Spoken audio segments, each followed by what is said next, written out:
Welcome to Directly to You. I almost forgot what I said during this thing. I am AJ. I am sick AJ from fanatixfour. We record a podcast. I'm joined by Parker. He's also from fanatixfour. The podcast I'm talking about is Directly to You, dude. We do it every week, even when I'm dying. You can support the show by going to youtube.com/fanatixfour, twitch.tv/fanatixfour, and give $4.99. It doesn't even got to be your $4.99. It could be Mr. Bezos's bucks, dude. You just got to link your Amazon Prime account to your Twitch account. You get a Prime Gaming sub, and you give it to us. Or sometimes just go to Twitch at all, and maybe you'll just get a gift sub randomly. It's true. You know, could happen. That's true. So just go check out Twitch regardless. Just go to Twitch, dude, and follow us on Twitter.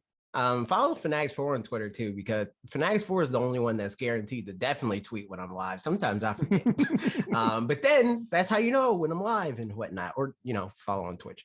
Also, in exchange for the subscription, if you do that, you get loyalty badges, you get emotes, you get free Switch keys from time to time. It's a good old fun time. And you get access to the supporters only Discord, where you can listen to us record this show live. It's good and fun. You can comment in the supporters thing. It's great.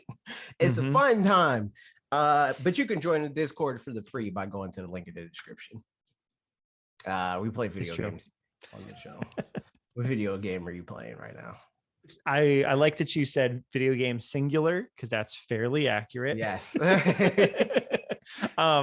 It's a little inaccurate because we never talked about Mario Party last week, because we were like, we'll talk about it this week, but now we can talk about it this week. I thought we did talk about Mario. Did we not? I don't think we did. Yeah, because we were like, we'll respond to your video comments next week. Yeah, true. Now we get to talk about Mario Party, because I didn't last time. So, but I will say, Animal Crossing, Mario Party, those are the two things.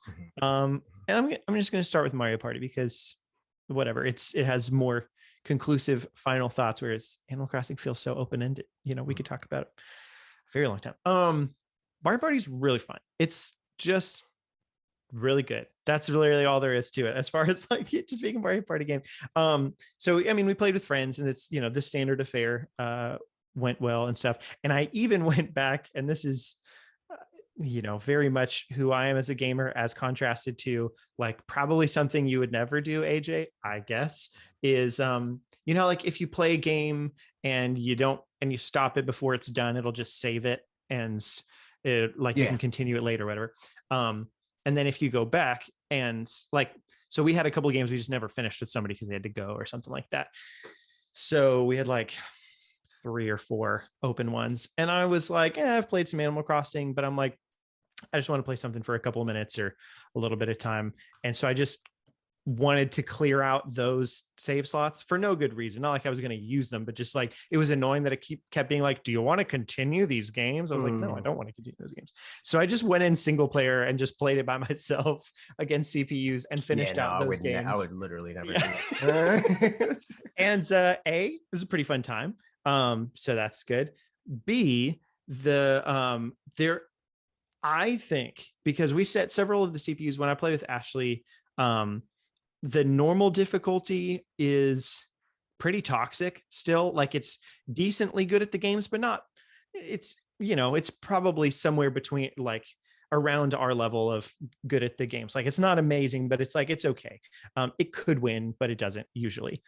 But as far as like the board game part of it, it's super toxic. Like it does the smart things, which the smart things are always going to be toxic, so that's just what it is.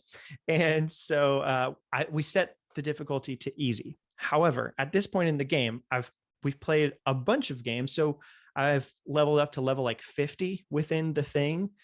And for sure, the AI gets harder the more you play the game. You level up. Okay. 1000%. Because like we were playing it last night with Mitch, and like the easy CPU was just not anywhere in the same league as easy CPU when we first started, where it was like, it was just a gimme. And now it's like, man, that's kind of like, it still does some smart things. It's pretty toxic half the time.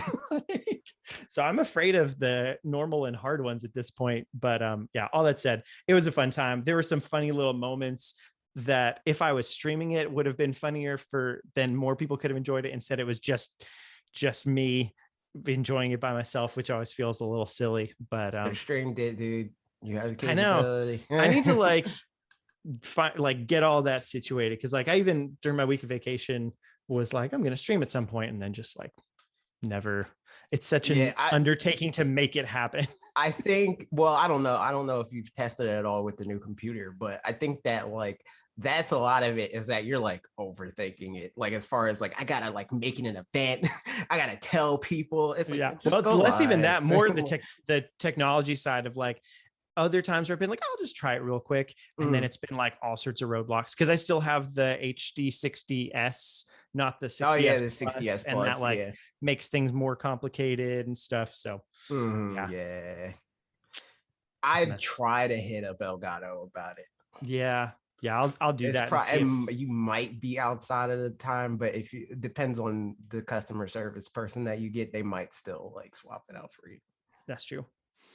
So yeah, that's Mario Party in any case. I've been playing that, and I'm sure we'll talk more Animal Crossing in a bit. So, but yeah, you've been playing anything else that's not? No. Well, actually, I mean, kind of. I'm playing Pokemon a little bit. Pokemon Go also is a thing that I mess with every once in a while, and I get shinies in that game for free, dude. It ain't even no thing. There was like, is that for community specifically, or just like no, just randomly, just getting shiny. Just like, that's crazy. All my shiny luck from the Dynamax adventures transferred completely to Pokemon Go. Not to Bulbasaur. Yeah, not to Bulbasaur. I can't get the shiny Bulbasaur for not. And that's like, I'm lucky with getting the shinies generally. The only time I'm not is when I'm trying to get shinies. Like I'm very bad, or I have very bad luck. Very bad. I have very bad luck at getting shinies when I'm trying to get the shiny. But when I'm not trying to get the shiny, I got shinies coming out from all over the place, dude. It's wild. But yeah, I got a shiny Lapras yesterday. Nice. Oh yeah, I saw that. You tweeted it. It was high. You got a shiny Eevee like a couple days before that. I remember seeing. I have multiple shiny Eevees. In fact, man, I have choices now. Which would I want to evolve? I'm probably going to keep one at Eevee and then do Sylveon and then do Umbreon because they're blue and Eevee's shiny. I guess, and you can like force Umbreon and some of the other ones, right? Because you can't force. I think your first Jolteon, Vaporeon, and Flareon, you can make it happen. You can force all of them, but I'm talking about. Okay. I'm going to transfer them to gotcha, to the video game because you can only force all of them one time. Like they made up nicknames. So like in with the first 3 evolution, or maybe even 5, there's like canon nicknames from the anime that if you name them that, they will automatically evolve to whatever the corresponding evolution is. And there's now a nickname for all of them, but I already did all that, so it's like I can't even in Pokemon I think you can still do it with Umbreon by having a certain like having it be your friend for a while and then doing it at nighttime. I think it guarantees it still. That's not forcing it. That's just doing it the regular way. That's just evolving him the regular way. Yes. So accurate. And that would take longer than just doing it in 100%. It would. Yes. So I'm just going to transfer 3 of my I have like 6 shiny Eevees or something. Goodness gracious. That. So I'm going to transfer 3 of them and then have a regular shiny one and a shiny Umbreon and a shiny Sylveon because those are the only good ones. The rest of them suck. Because like Espeon's green, ill. I think Jolteon might be green too. Gross. That sounds right. And then in Flareon, who cares? Flareon sucks. It doesn't even matter what color Flareon is. Is it just me, or like if I Google a shiny Pokemon, half the time I just feel like something like the screen is wrong? You know what I mean? Like it's not that, oh, that's the actual color of the thing. It just like specifically if I Google shiny Jolteon, it just looks like, oh, something happened to that image. Like they put a weird filter on it accidentally. Yeah. Yeah, because that's ugly. There's so many better options they could have gone with, but yeah, that's not the one. Most of the shiny Pokemon are mid. That's cap. Most of the old shiny Pokemon are mid. I'll agree with that because a lot of them just defaulted to green. Like they had very limited colors to pick from. Ashley has a shiny Charmeleon as her buddy, but she doesn't have what's it called? Backgrounds walking adventure mode enabled. So she doesn't really get very many steps very often because it's only while it's open. Yeah, you gotta turn the game on. Yeah, so like to get 100 candies, it's taking forever, and we don't see Charmanders or Charmeleons very often these days, so we're not getting a lot of new candies. However, I'm very excited for whatever point she finally does get the 100 candies and evolves into a Charizard. I don't think she's seen a shiny Charizard before, and that's going to be like a fun little reveal. I'm like, whoa. Yeah. If you haven't seen shiny Charizard, look up shiny Charizard. Shiny Charizard is the only. I mean, it's just consistent with the starters in general for Gen 1, but it's the only good one. It is literally the only good one. The other I mean, I love Blastoise, but I'll agree. Shiny Blastoise, I just looked it up and it's trash. Why? It's trash, dude. Shiny Charizard is the only one that's good. I mean, shiny Venusaur is fine. It also sucks. It's also bad.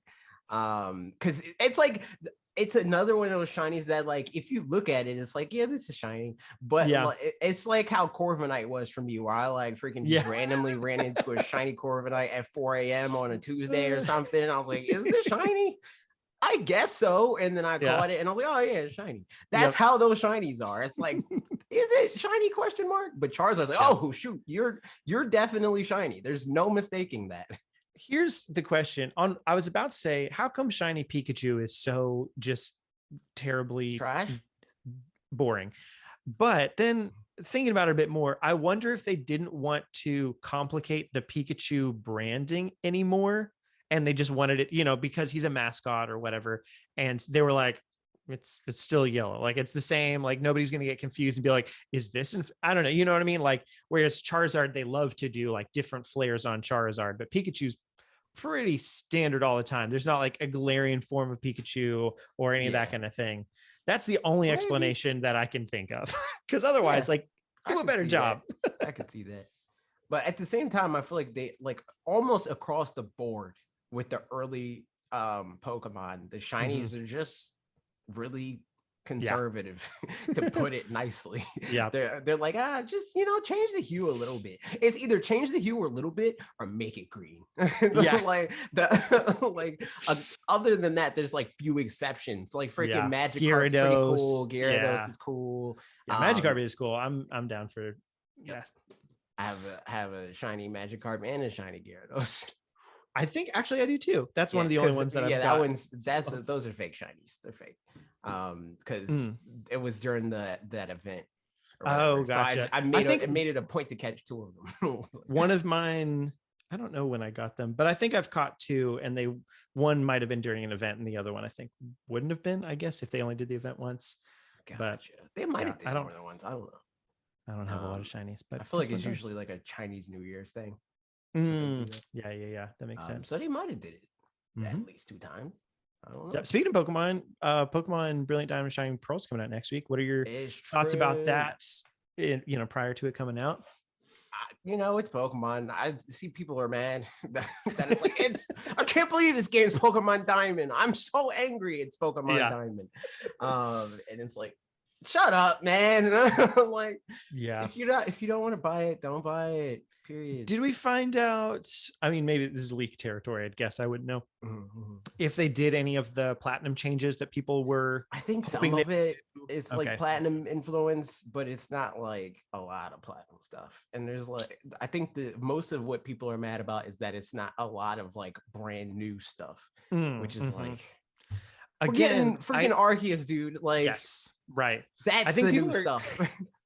1000% that. I think it's kind of a double-edged sword from Game Freak's perspective, or from Pokemon Company's perspective, that like probably this is my guess as to how this all came about. They were like, we need to make Gen 4 remakes, and then at some point they decided, what about instead of like trying to add all this new stuff to the Gen 4 remake and whatever, let's just split it up into 2 different things. I mean, we've talked about this a bunch of times. We'll split it up into 2 different things, and then cool, there's going to be the one that's pretty faithful, and then this one that's still kind of like a Gen 4 remake because it's in Sinnoh and stuff, but all a bunch of new stuff. And then I think I think that the fans are right. I think Game Freak sat in there with their their cat in their lap in a dimly lit room with the fireplace on, and they were like, we could get $60 more out of that. Let's charge them $60 more for the new content. Man, I saw we'll talk about an article a little bit later when we get to it. That's Pokemon related. And I just was like, let me check out what the comments say. And one of the comments, like, people are just still like just running with the same like national dex controversy, all that stuff from when Pokemon Sword and Shield, like from 2019. I'm like, guys, literally get over it. Like, no, they robbed me of my $60. They took it out of my pocket. They hacked my bank account. They downloaded my $60.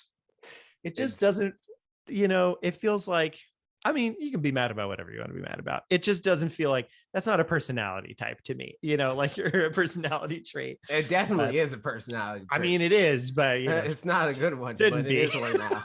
Yeah, that's true. But I mean, as far as other video games that I'm playing, obviously Smash. I'm entering online tournaments or trying to, and I'm doing okay. Nice. But I'm like, at this point, I'm entering them because I'm mad at myself. Because it's like, no, man, I could do way better than this. Because like every time that I don't do as well as I know I can do, it feels like I'm not doing well because I'm not used to tournaments. Like I'm like, like my hands are shaking and stuff. It sucks, man. So it's like I'm trying to at least enter one tournament a week. That makes sense. Do you have to pay for all of those? Is that not the only ones? No. Okay, that's good. Because I mean, I definitely feel like that's got to be a real thing where it's like, you can play guitar great in your room, and then as soon as you get on stage, it's like, oh, yeah. But then as soon as you've played on stage a bunch of times, eventually it's pretty much the same as playing it in your room. I'm just playing, like every time that I've done the online tournaments, I would like hit up the people that I would get sent out of losers with. After the tournament and be like, oh, hit me up and play them, and I would be destroying them when it's outside the tournament. Like not even close, but in the tournament it's like, man, I'm like, and it's like, it's not even like when I lose in the tournament I'll lose by a lot. Like even when I lost in a tournament, it would be like last hit, last stop. And it's like a lot of like tournament specific stuff that I'm not used to, like tournament decisions that are specific to that, where it's like when I'm playing normally, I just am in an arena with random stages on and I play whoever I feel like playing. But in a tournament, it's like you do the whole like stage striking process where it's like one person bans two stages, you ban one stage, they pick a stage, like that sort of stuff. I'm not used to doing that. And also the fact that I played Min and Pokemon Trainer, usually I just play whoever I feel like playing, not like this is the character that is best for this situation. Right, so it's like getting used to that too, where it's like, okay, this is definitely the character in a tournament environment that I need to be using against this character. So I'm just trying to enter more tournaments to get used to stuff like that. And I'm making progress. Nice. Last tournament I went, these tournaments I keep going neutral, like in terms of like set count. This tournament I got more wins. I still went 2-2, which is like net like nothing. Like I lost just as much as I won, which is like the base level goal, which I think is another part of like mentality wise that I need to work on too, where it's like once I get those first 2 wins, I'm like, all right, I don't care anymore because I didn't go negative. Nice. But I need to like not start coasting after those first 2 wins. I need to be like, all right, I need to buckle down. I need to like make it a goal to be like, I want to get top 64 or whatever. How many people enter in these tournaments? Depends on what the tournament is. The last tournament I think was like 500. Gotcha. Yeah. But yeah, should be fun. Curious how that keeps on panning out. And then Animal Crossing. Animal Crossing, it suckered me back in, man. It's funny because it's like, I mean, I'd never felt and maybe that's because like this isn't my first Animal Crossing game, and I get it. I get the whole appeal of the game, and of course. That. Where it's like it's never been a thing for me where like I needed it to be in my life at all times. I'm like, I'm playing it as long as I'm playing it, and once I'm done playing it, I'm done playing it. But it's funny seeing that like that whole like 180 of like you being like, I don't know what update they could do to make me want to play the game, and here we are. I mean, no, I said the whole time, if the update has like another island, that was like a thing. Momentum, like if there's things to work towards, that's what it is, and there's things to work towards again. But especially like once I got back in the environment, like there were things that I kind of had pulled myself away from the first time around, where it was like, I don't like this area or this area or this area on my island, but I don't care enough, and I'm just going to stop. Whereas now, then I'm like, all right, I care about these things again. So I think that's another part of it too. That like this update, I have goals. that the update I'm seeing, like with all the stuff that's in the update and all that stuff, has potential to last longer than I would have expected, because most of the people that I'm seeing get back into the game aren't even doing a lot of the update stuff yet. They're like, yo, I want to do my island. Like, my island's not done yet. So it's like, like there's so much like space for them to be playing this game for even longer than the first burst, which is cool. I really haven't done that much Happy Home Paradise stuff, and I don't know how much I will, because I think the stuff on my island, like, I mean, we all know me, the way that I play games is like things where I can drop in and drop out for literally, like, if I need to, 2 minutes or whatever, you know, or like 15 minutes or whatever it ends up being. That kind of thing ends up working really well for me. And the Happy Home Paradise stuff kind of, it doesn't fully prohibit that, but if you like want to do a good job on it, then like, unless I haven't noticed it, I don't think you can just like save an island or save a home and leave and come back. It's kind of like, I'm sitting down and I'm doing this. And for Ashley, that's perfect. And like, she's been doing that and really, really enjoys it. And it's just like exactly perfect for her. So I'll want to do more, only because it unlocks so many other things that I can do for my own island. So like partition walls and all that kind of stuff. So I really like, you know, I'll probably end up doing it, but I just won't probably give every house my all.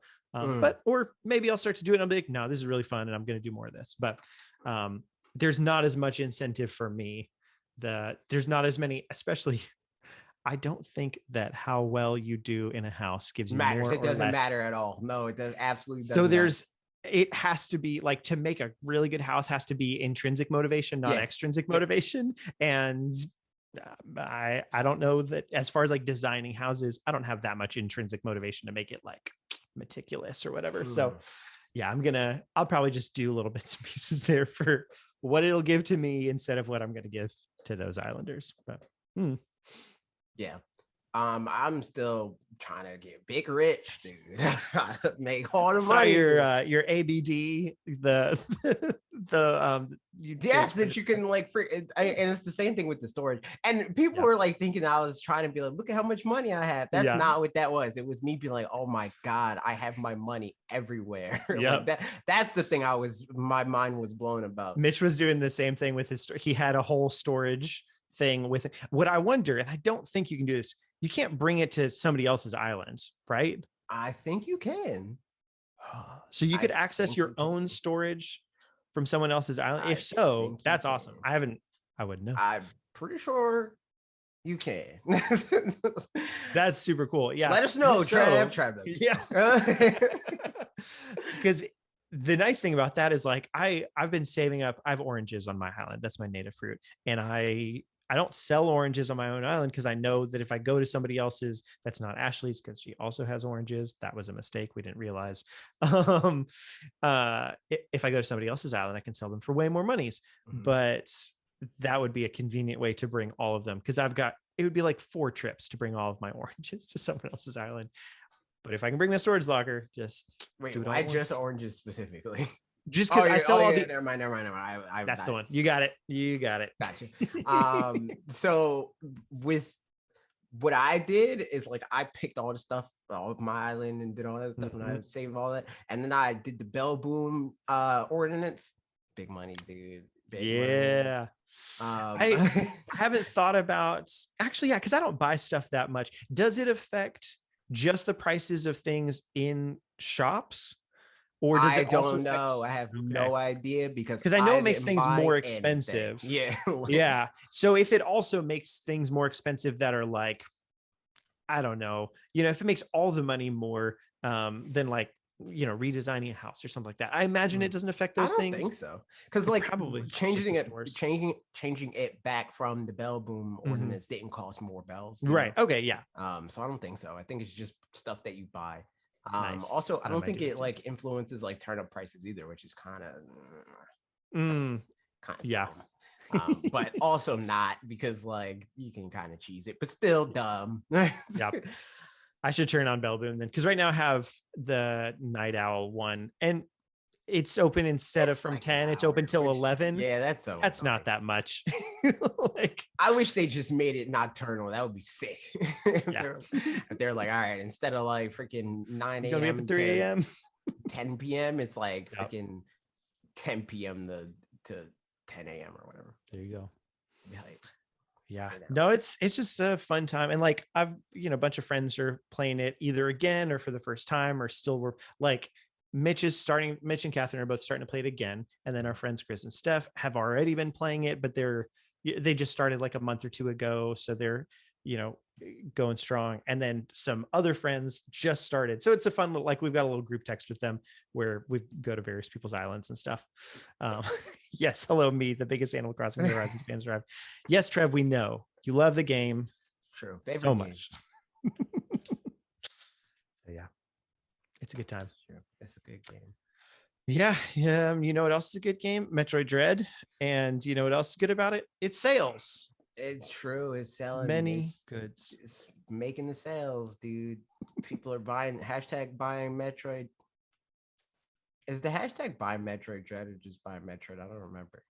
I think buy Metroid Dread. I'm pretty sure. People are buying Metroid Dread, dude. Yep.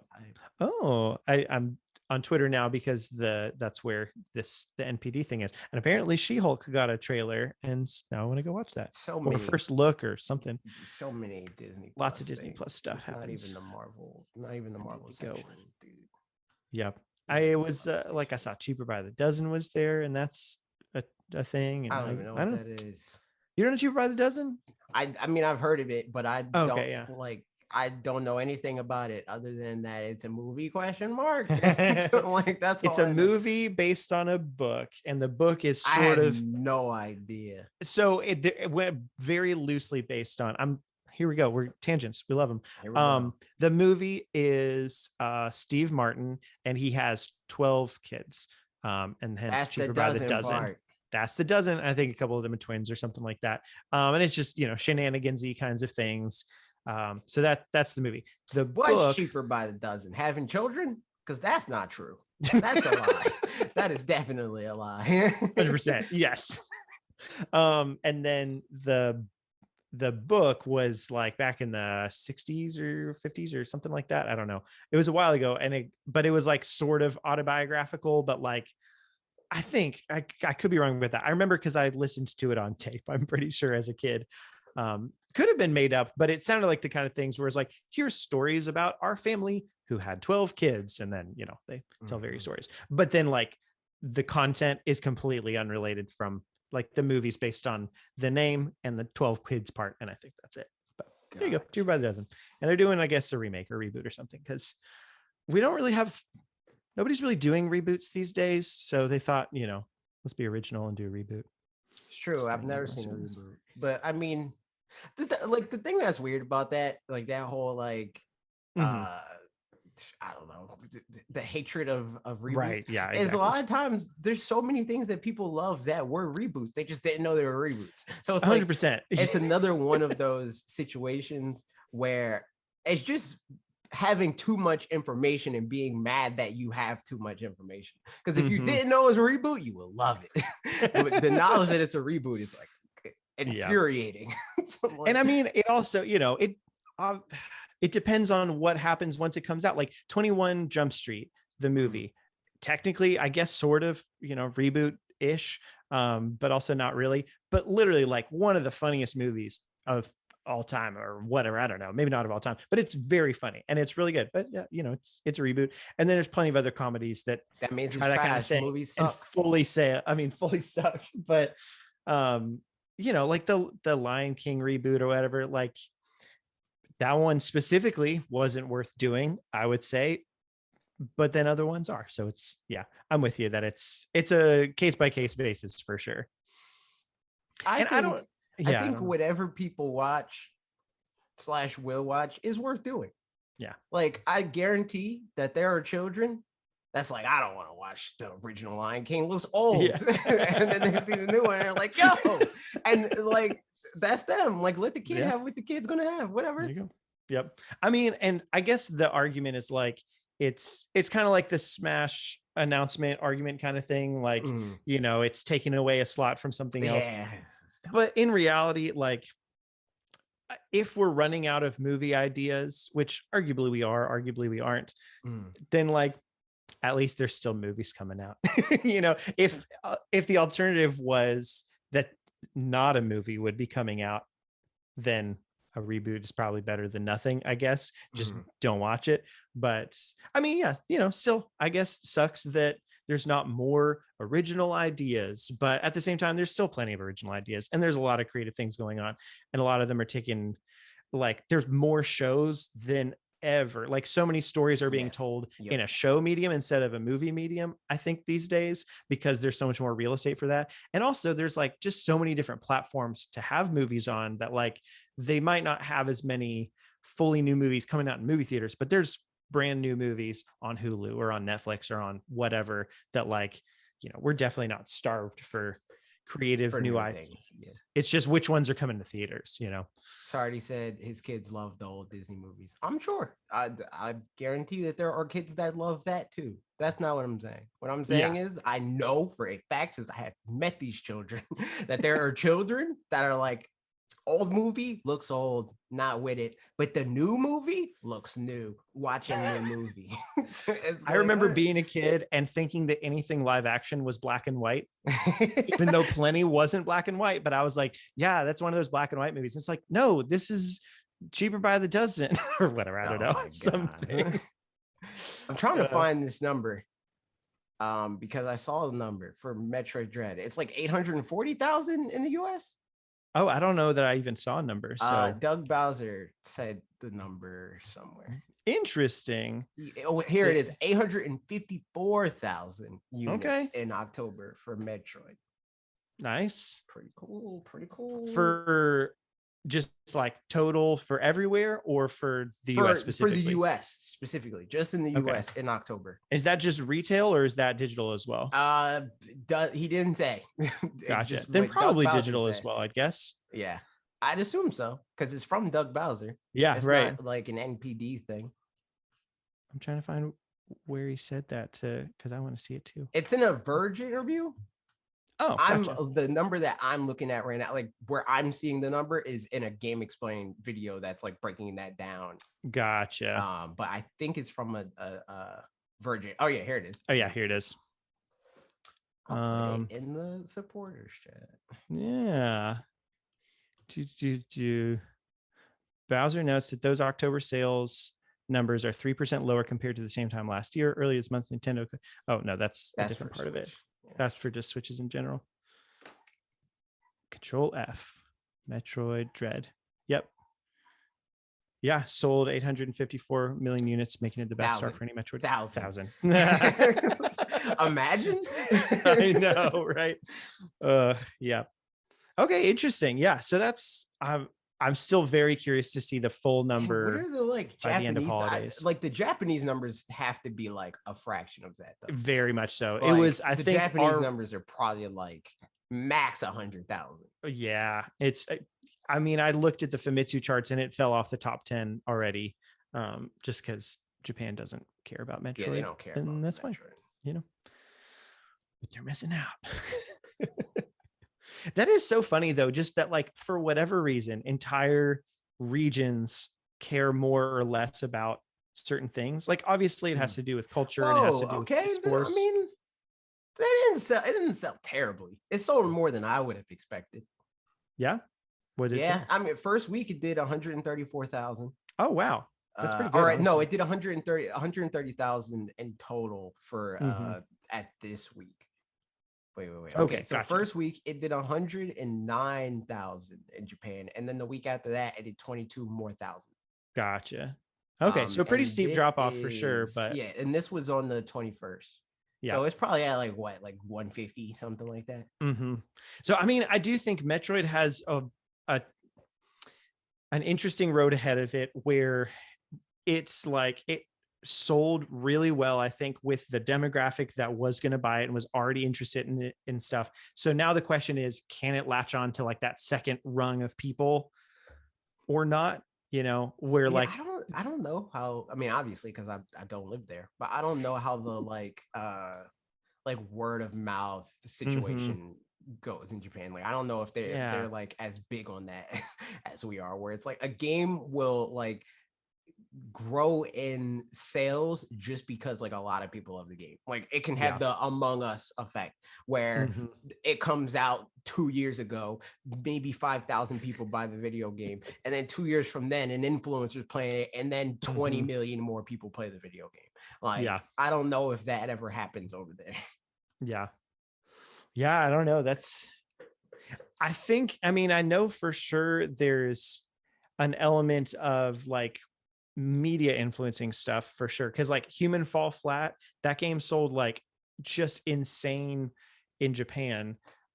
Largely because, unless I'm mistaken, because like a TV show, like a game show, Mm. essentially did like a real life Human Fall Flat kind of thing, and it was like super popular, something along those Mm. lines. Or they played the game on the game show, or I don't know, but there was some kind of integration with a really popular game show that was Human Fall Flat. So people bought the game in droves because it, you know, had to do with media and stuff as well. Mhm. And I'd guess there's an element of like Splatoon's probably a similar thing where, you know, I don't know what the media around that looks like, but it's, you know, a cultural thing because it's multiplayer and stuff like that. But yeah, that's a I great don't know, question. because I don't know Splatoon for seemed just like that regular was word of big mouth. from the jump. Like that game was Yeah, selling right. well over there since Wii U. Yeah. So like, I mean, and the, you know, I'm sure the like sensibilities of it, like it feels like it, I could see it appeal very much to just like, I mean, tangential to like anime and yeah, stuff. And and it's very anime. yeah. Whereas Metroid Dread, you know, very much Western Yeah. in a lot of regards. Mhm. So yeah, we'll see how this goes. But the second part of this is, yeah, we could be seeing more Metroid coming up soon. Emily Rogers, this is a continuation of the same rumor for a long time, but just Yep. updated note on it. She said, I'm pretty confident Metroid Prime 1 wrapped up development over the summer. I hope we still see the entire trilogy on Switch, but Prime 1 is clearly finished. Right. Nice. I would be surprised if we don't. Like Yeah. maybe they're still like trepidatious and they're like, let's just do Prime 1 and see how that does and blah blah. But I would be kind of surprised if they weren't like, all right, Dread's doing great. 2 and Yeah. 3 are green lit. Let's do it. Yeah. Like, and then they just like work off the bones of what they did for Prime 1 and do that to Prime 2. And then maybe that comes out like a year after, like Hmm. 2, and then another year after that for 3. Yeah. Um, but that also I think depends on how far out Prime 4 actually is. Because like Yeah. if Prime 4, like the thing is that this could push out Prime 4 even more, honestly. Like Yeah. it could be like we can buy ourselves 2-3 more years if we like release this and then release the next game and then release the next game, and then those are like the Hmm. Metroid game for that year. Yep. I hope Yeah, that's not the case, but it's it could hard. be. I think if I were Nintendo, I would probably, you know, considering if Prime 1's done and they're going to put that out next year, like I would announce it at the Game Awards for sure. 100% easy. Yeah. And I would also show whatever I could of Prime 4 at the Game Awards also. Depends on how close it is to being Oh, done. 100. Yeah, totally. Yeah, exactly. So that's, you know, as much as you can reasonably, but then I would probably put out Metroid Prime 1, you know, next year, and then Prime 4 next. If it can come out next, like, you know, 2023 or whatever, that's a reasonable turnaround time from when it you know, restarted development and stuff. But and then afterwards, so that if there does become any kind of like uh exhaustion, what's the word I'm looking for? uh Franchise fatigue. Yes, if there's any franchise fatigue, that it can happen on the remakes instead of on the new game. So like, I think momentum wise, doing 1, 2, 3, 4 would hurt 4 more than just 1, 4. To me, you know, I would guess. I mean, just to me as a consumer, even like me thinking Mhm. about buying 1 and then 2 and then 3 and then 4. I'd be like, do I really need 4? Even though, like, yes, that's the whole thing. That's the new one. Like, you can find a way to play 1, 2, and 3. So I would definitely do that. But then, could also, if they needed to buy themselves some time for 4, like you said, just go ahead and put those ones out in the meantime. True. Yeah. I would be down for either. I'm not like, I mean, I want to play it. I want to play 4, but I'm not like chomping at the bit for it. Like, yeah. That could change if they showed it to me, but I don't really want them to if it's not coming out anytime soon. Like, I'm completely fine not seeing this video game until it's done. Yep. I mean, I'm not even, to be perfectly honest, like, very much as I'm super excited for Breath of the Wild sequel whenever it comes out, I'm also not like specifically chomping at the bit for it either. Like, I'm just happy for it to come out when it comes out. Like, I've got other stuff to play in the meantime, which is very different, I feel like, from when the Switch was first coming out. And it was the opposite of that. Other stuff to play. Yeah, exactly. And so that was, that was the thing to look forward to. But now, also because I think, the way brains work, Breath of the Wild 2 in my brain fills a similar spot to Breath of the Wild as it is. So part of me is like, I could just go back and play Breath of the Wild 1 if I want to play that. I could play that while I wait for it. There is no Metroid equivalent though. I mean, right. Dread, but Dread's not going to be like boring. Yeah. So hopefully we see that at Game Awards. And then again, like we've said a bunch of times, hopefully all of that like feeds back into the loop of, if they announce more Metroid stuff, then more Dread sales happen and whatever, and it all kind of builds on itself, and then it becomes a more evergreen thing because of that. So we'll see. I think that will happen for sure. But in the meantime, maybe it's going to come out next year, but the things we do know about next year are looking pretty great. Just pulled up an article from Nintendo Life for this part, and just put out, I mean, we're going to talk more about this in the future, but just wanted to point it out to you that we've got a lot of cool stuff coming out next year. Of these things, let's just talk through them. So we got Pokemon Legends Arceus, Advance Wars Reboot Camp, Splatoon 3, Kirby and the Forgotten Lands. Those are all like very first party. Bayonetta 3, Mario plus Rabbids Sparks of Hope, Triangle Strategy. Those are still fairly first party, but not, or whatever. And then Dying Light 2 and the Monster Hunter Rise Sunbreak aren't, but whatever. And then the sequel to The Legend of Zelda Breath of the Wild. Hopefully it still comes out next year. I hate that they did that. That they put it in the like that they put it in the font and everything. Like they still like, this is kind of a logo. Like I absolutely hate that they did that.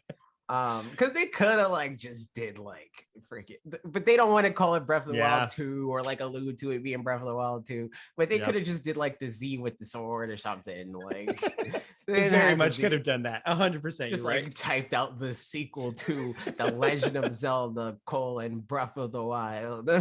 Like, come on, dude. So silly. We gotta put it on the graphic. I mean, you gotta, They could have just put the Triforce or something. Like, they freaking. It looks really bad. Yeah. I saw people being like me trying to figure out the release window for this game based on. I think Kate said that, like, based on where that is, like on the thing. Oh yeah. And I'm like, it seems like it's random. Like, it does, yeah. Because Kirby specifically, they said spring, so you would think that Kirby's like higher and like near where Advance Wars is, if not. Here, I'll share my screen. Advance Wars. Let's get everybody to look at this so that we're not talking to nothing. It's true. Yeah. YouTube.com/directly for audio listeners. There you go. But yeah, like Kirby's like on the second row. And that's supposed to be spring, so that would be like earlier in the year. I'm sure that like Breath of the Wild, the sequel, that placement is not a coincidence. I'm sure that they're like, yeah, this is probably going to be the last thing that comes out if it comes out this year, right? Yeah. But I mean, we know that's that Monster, that Sunbreak is summer. Isn't that supposed to be? Yeah. So that's summer. I mean, even looking back at these ones, like if that were the case, that it suggested the order, Big Brain Academy would be somewhere after Grand Theft Auto, and Grand Theft Auto would have been before all Wait, these other is ones. I thought Grand Theft Auto, Grand Because Theft that's already Auto, out. So it would be that's like already at out. the top. So that would be like before Shin Megami Tensei. Yep. And then Shin Megami And this one Tensei, towards the and end. then I don't know when Pokemon, and then Danganronpa Big comes out, Brain, though. and then I'd assume, I think Danganronpa is like, I don't know. I don't even want to guess. Yep. But yeah, I mean, even looking at this stuff, like, this isn't in order at all. So yeah, it's definitely not that, because Metroid Dread did not come out before Mario Golf and other stuff. So, but yeah, still, I mean, who's to say? We could predict it just for fun, though. What's so we know Legend Arceus is we know that's coming out first. I'm gonna make a spreadsheet at some point. I bet you will. We know Reboot Camp is also spring, right? And Kirby and the Forgotten Lands is spring. Yep. I think we know that about both of those. I think, and then Reboot Camp, it's coming out sooner. Yep. I think like if we're putting months on these, I think obviously we know January is Pokemon. I think Advance Wars is February or early March. I think Kirby is like the last day of March. Yeah, like the last day of March, April or mid-April or something like that. I think Splatoon is like late May. Mario plus Rabbids could potentially be around then too, honestly. If not June, like right before E3, right after E3. Bayonetta's like a September game. Breath of the Wild is like, if it's on target, November, but I think realistically, I think it's gonna be like early 2023. If I'm being honest. Like, I think they might do the March 3rd thing. I think that that's a possibility. I mean, so in retrospect, too, thinking about Metroid Dread, the fact that it was like early October makes good investor sense or whatever, because then they pretty much get 3 full months of data before they have to report on it. So it makes it look better, as opposed to like if it came out the last day of September and then like, ooh, we sold, less than 1 million because Mario it's been Party, 3 days. Like, yeah, right. Exactly. Mario Party was like number 8 on NPD with 3 days. It's like ridiculous. Insanity. So like Bayonetta, I could see them doing a similar kind of thing where they want to make sure the sales look as good as possible or something. So they put it out like early October. But for sure, like Breath of the Wild, they could put it out Christmas Day and it would get millions and millions of sales with, barely any days on there, because it's, it's a Zelda game and it's sequel to Breath of the Wild and everybody loves Breath of the Wild. I think that's the biggest part, because like it being a Zelda game did not matter pre-Breath of the Wild. Yeah, there we go. So yeah, a bunch of stuff. I mean, I'm just really curious to see, some years we know more percentage of what's coming out the next year than others. So like, how much of the picture of like the big releases is this? Yeah. Like this year, if we knew nothing else, 2022 would still be crazy.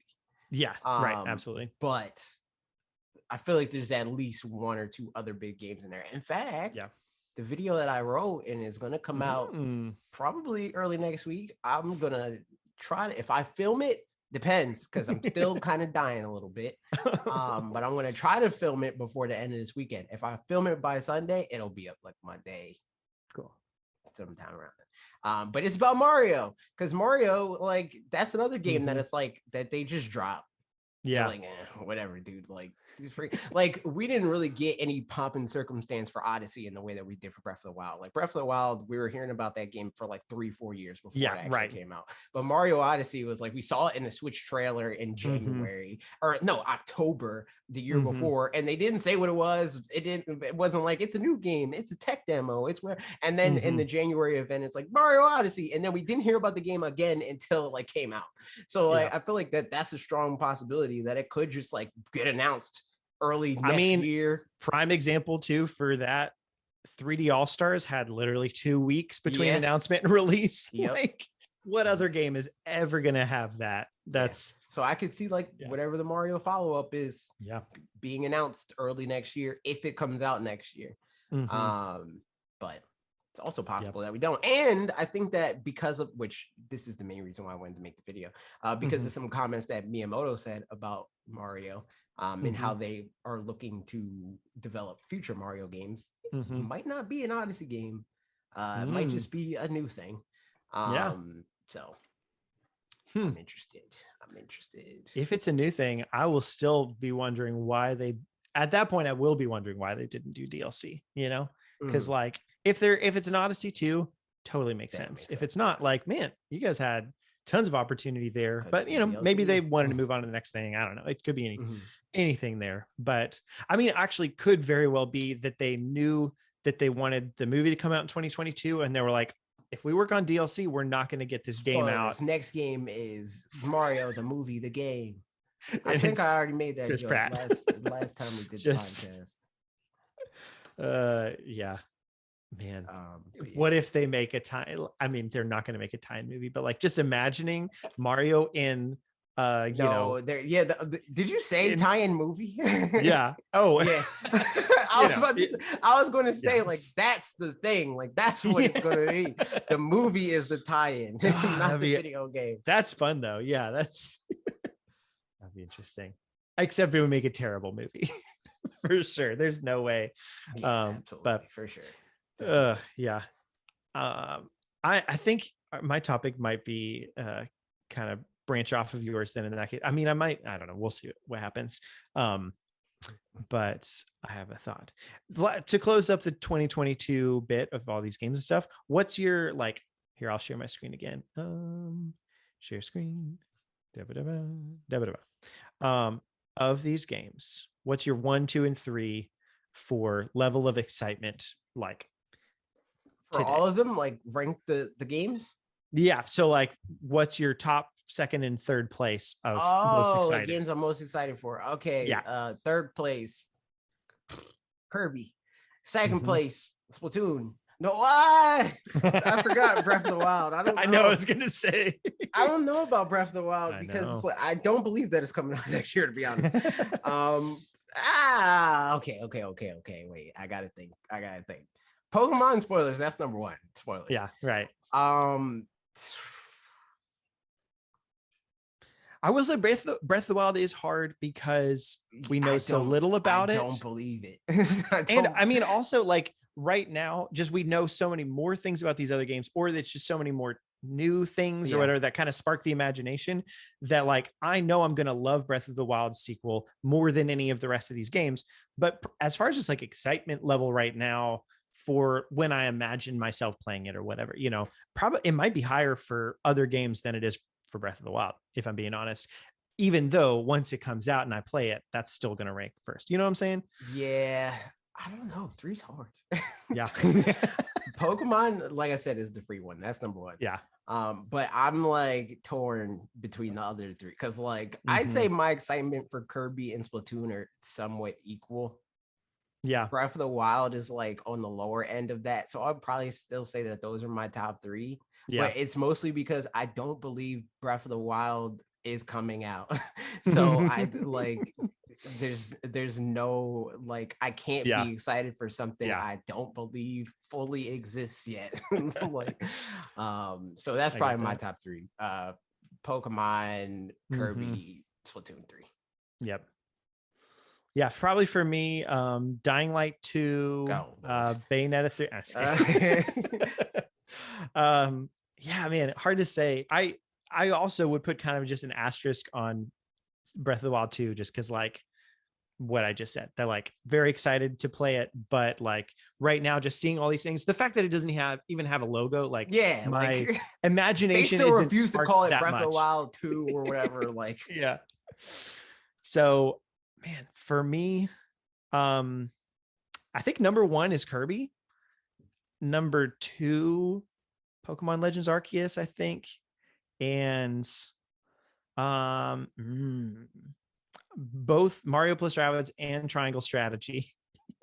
I'm pretty excited about. So I'm gonna say Mario plus Rabbids for number 3. Gotcha. Yeah, something like that. Nice. Yep. But that's a lot of good games there. There's only one of those that I definitely know I'm not going to play.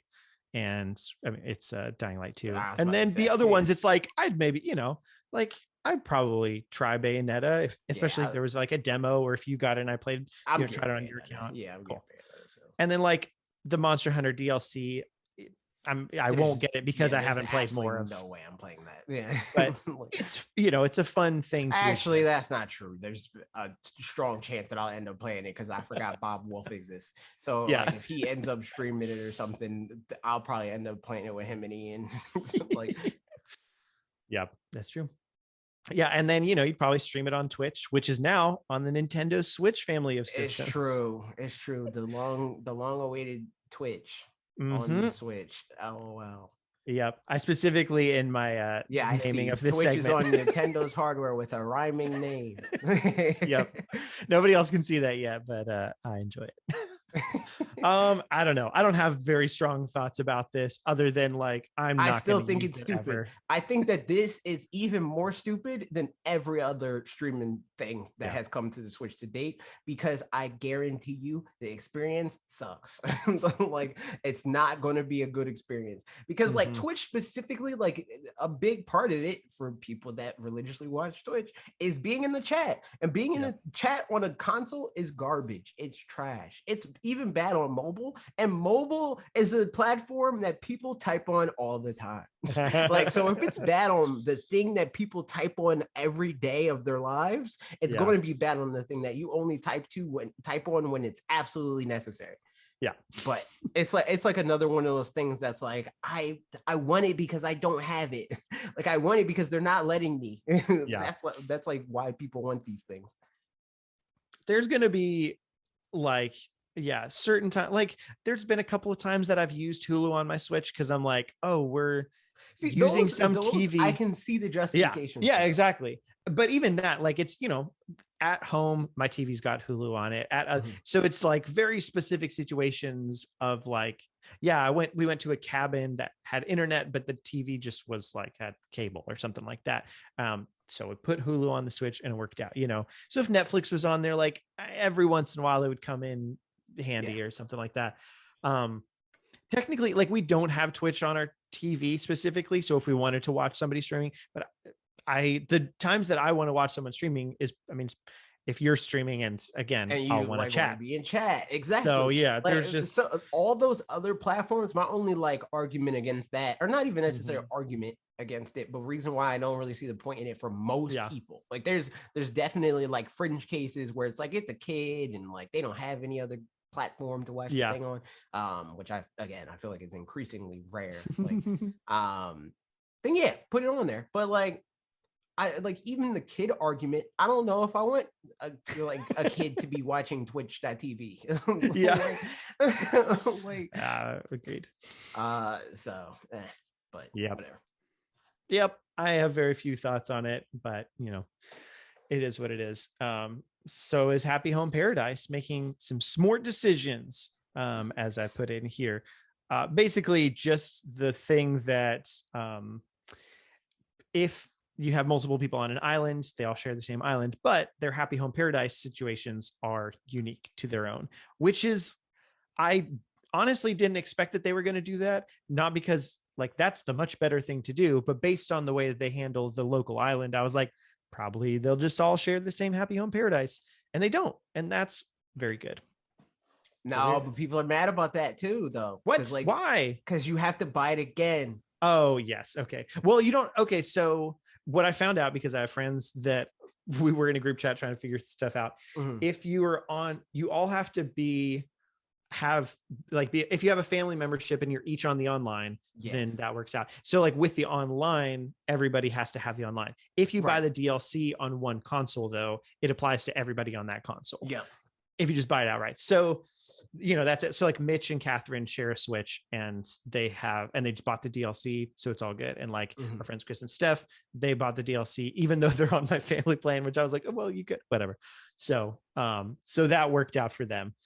But I saw people being mad because like somebody was like, I'm on the family, like they're on somebody else's family plan.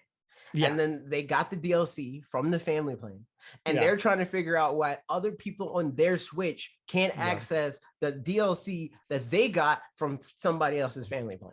Yeah. And they're like, this is a ripoff and blah, blah. I'm like, yo, you didn't even pay for it.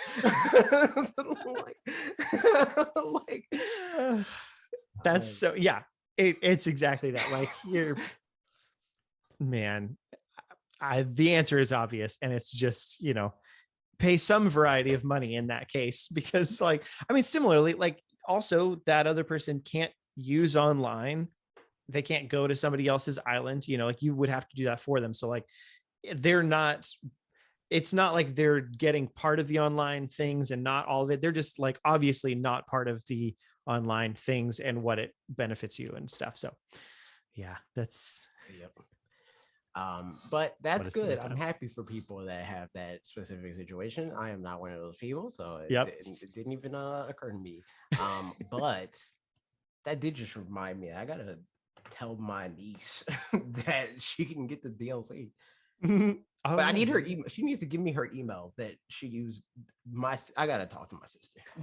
I don't know what email she used to set up her account. So I still need. That was like when I was telling people like how many slots I got. How many slots do I have? I gave one slot to Mega Man. I gave another slot to Colton. I'm on there. So that's 3. Youth, so that's 4. My niece, that's 5. I have 3 more slots. Nice. 2 because the Smash Brothers thing. I can eat that if somebody else wants it. I've got, I think I still have 1 slot left that I thought was going to go to Asher because his parents, whatever, but then they ended up buying the DLC anyway. So I got 1 slot that I feel like I was talking to somebody that maybe, I don't know, whatever. If you call dibs, you can have it. So there you go. But speaking of Animal Crossing, so they mentioned in the trailer that this is the last major free content. And then people from that were like, so there's more DLC coming. And then they clarified, like, no. We haven't said that, which I mean, like technically the door is still open that they could announce that, but obviously they're not going to say so. Yeah. But with this being the last major update, my thought is the following, that I still wouldn't be surprised if there's still at least 1 or 2 small updates, because this is a very major. Specifically, the one thing that like really has me, if it weren't for this one thing, I'd be like, we're all done. It's cool. We're good. It's the museum having 1 more space at the top of the stairs on the right-hand side across from the roost. Feels really awkward for that not to have anything in it. Yeah, but that's my only thing. That was like the same thing for like Smash, where people were like, it's not a perfect rectangle or whatever. Yeah. It's like they don't care about that. Like they're not going to like add more characters just so that like if they cared, they would just change the sizes so that it does make it perfect. Like you don't have to add more characters to make it symmetrical, like but you do have to add 1 more thingy to make it symmetrical. True, but they don't care. It will never be symmetrical. You'll just be tortured. But yeah, I doubt that they're going to, I mean, they could, but I don't think that that's enough to like, they're definitely going to update it. No, yeah. A missing space. They didn't even change the outside of the museum to like accommodate, like the museum still looks the same on the outside, even though there's like more stuff inside. It's like the freaking, I don't even know what the analogy I was going to make, but it's like some sort of media thing where it's like you go inside of a house and it's way bigger on the inside than it is on the outside. Yeah, that sort of I was there's like a very specific example of this. Is it Dexter's Lab? He's got something like that for sure. TARDIS. Yes, that. Oh yeah. There you go. Yes, from Doctor Who. Yes. Like Alec and Sardi both. And Sardi was passionate about it. I watched a little bit of Doctor Who. It was fun. And then I stopped, but I am just watching some more. This is true. Yeah. And meanwhile, I'm saying it's Dexter's Lab stuff, which is, I mean, pretty much just children's Doctor Who. Oh, okay. I thought it was a yellow. I'm not that deep in. I didn't even know that. I only know it because of memes. So yeah, there you go. There's that. More, I don't know. Do you think we're getting any more Animal Crossing stuff down the road? Couldn't tell you. I don't know. Yeah. Like with Nintendo, like I know people usually try to gravitate towards one side or the other. It's like either they believe absolutely nothing's going to happen or everything's going to happen. I couldn't tell you one way or the other. I mean, we've had plenty of this is this is like possible. Like this would make sense, but I don't know if they will or won't do it. Like, for sure. Anyway, I mean, we've had too many examples of things where it feels like there was no way we were going to get more updates, or we were definitely going to get more updates, and then the opposite happened, like Mario Party or Super Mario Party. Like, for sure there's going to be DLC for this, and then there wasn't. Captain Toad getting a multiplayer update like 3 years later. Like super random, Mario Odyssey not getting DLC. There's just like all sorts of things like that unless they announce it on the front end, which they do with like a lot of kind of bigger single player games, I guess. Fire Emblem and Breath of the Wild and those kinds of things. Yeah, but for this, and it's like a slippery slope of like, we don't know why they do what they do. Like we could, like the conjecture could be like, oh, they added the online multiplayer for Mario Party because they already had it done in the next one. You're like, I'll throw that in there, Yeah. But it could have been like, that's a chicken or the egg thing. It could have been like they were working on that and they're like, you know what, we can do online multiplayer in the next game, like we don't know because we're not on the inside. And I for one would prefer not to pretend that I am. It's fun to be like, this would be cool if this, that, and that, but I'm not going to be like, this is likely and this is not, Yeah, it's true. So yeah, there you go. Moving along. Speaking of games, Pokemon. So yeah, we got some feedback from JC Smith. Game sucks. Is the director of consumer marketing at the Pokemon Company. And I just thought you would have some interesting takes on this, probably based on some things. I've never heard of Pokemon a day in my life. I don't know what you're talking about. Pocket Monsters. It's Pocket Monsters. You know that one? Okay. That's the one with Lizard. Yes, Lizard Boy. Lizardmon.